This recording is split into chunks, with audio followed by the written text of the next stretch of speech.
Hello beautiful people! Ito kami, may lakad kami ni Don P at pupunta kami sa birthday ng aming kaibigan. Sama kayo, tara na, sakay na. Happy birthday Hill!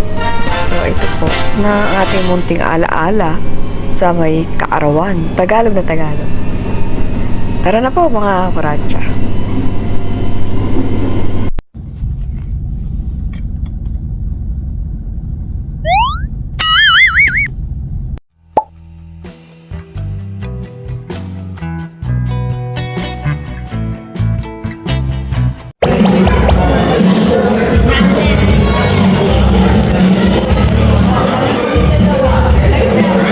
Kailangan may picture ako niya para maipakita.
Oh, may Siyempre, package na naman si Don Paratot.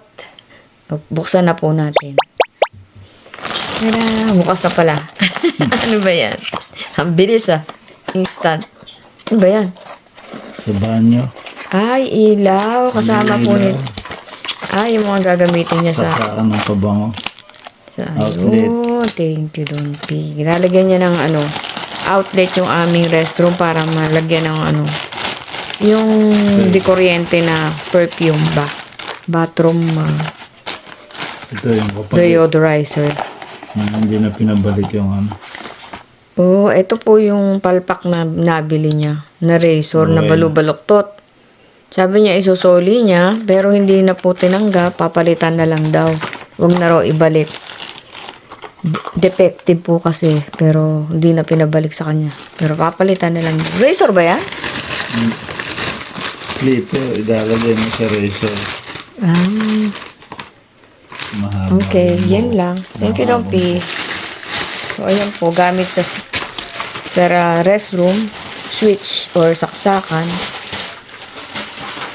Okay, that's it. Pansit. Nick, ano yan? Parang bibigat mata. Yan po yung outlet. Nakita ko lang, ganito parang nakangiti. Yan po yung ikakabit ni Don P sa CR para magkaroon ng outlet. Alright? So, ito po yung pinalitan niya. Para masaksak ito. Di po ba? Mabango na yung restroom. Thank you, Don P. So, dati po wala pong outlet dyan. Ito lang dati. Switch. Gumawa siya ng outlet. Pwede na mag-charge dito. Ito po kasi ang pinaglagyan. Dekoryente kasi siya. Alright? Very useful. And very mabango. Thank you, Don P. Handyman. Love, love.